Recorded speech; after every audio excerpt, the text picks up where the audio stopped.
The announcements section in Brightspace can be found a couple of ways. You can click Course Tools at the top and then select Announcements, and this will bring you to the Announcements tool page where you can manage your announcements or create a new announcement by clicking on this blue bar here. You can also go to your course homepage, and below your visual table of contents is the announcements widget, which is where all of your announcements are displayed on the homepage. You can go into the tools section to manage what shows up here. You can also edit them while on this widget. It gives you the option, if you click the drop down, to go to the announcements tool, or you can quickly create a new announcement right from here. So I'll select new announcement. No matter which way you go into it, it'll be the same page. It makes you put in a headline or a title, so I'll just call this sample. And then the content is where you would type in the announcement text. So I'll just put announcement text right here. Below that is the availability section where you can select a start and end date. The start date will automatically populate with the time it is now. So when you hit publish, the announcement will be available immediately. The checkbox here to always show the start date, I would recommend leaving that on. That just shows the students, whenever they go into an announcement, the day that it was originally posted and available. If you unselect this box, students won't be able to see that. You still will, but it's good to have it checked just so you can, if students happen to miss anything, you can have this to prove that the announcement was there at a certain date and time to let them know. The end date, you can select an end date if you want the announcement to disappear after a certain day and time, or you can leave this blank and all of your announcements will be saved and available.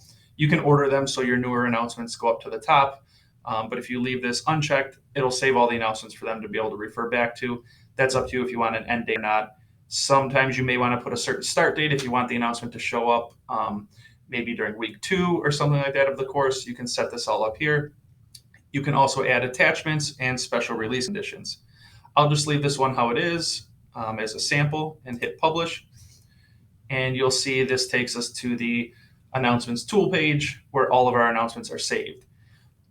Let's say you want to reorder these and you want welcome to go up at the top and sample to be at the bottom. You can click more actions and reorder, and we will pick welcome. You just have to change the numbers. We want welcome to show up as 1, stay on task, we'll put as 2, and then sample as 3.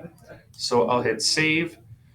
And now you can see that these are in order here. And if we go to the course homepage and scroll to the bottom for the widget, they are in order here too. So that puts them in order in both spots. You can click the X's here to remove certain announcements from this widget. So if let's say we don't want the sample one anymore, we click the X, and now it's gone from here, but it is still saved in the announcements tool section. So all of your announcements will still be saved here, but you get to pick which ones show up on the course homepage. If you have an announcement that's been dismissed and you want it to show up again, you just have to click the drop-down arrow and restore. And now you'll see that that dismissed, in parentheses, the text there is gone. So it's back on it'll be back on the homepage. We can go back and check that here by clicking, and there it is. So sample is back. So that's how you manage your announcements, create new announcements, reorder them, and decide which ones show up on the front page. And again, they'll all be saved for you in the announcements tool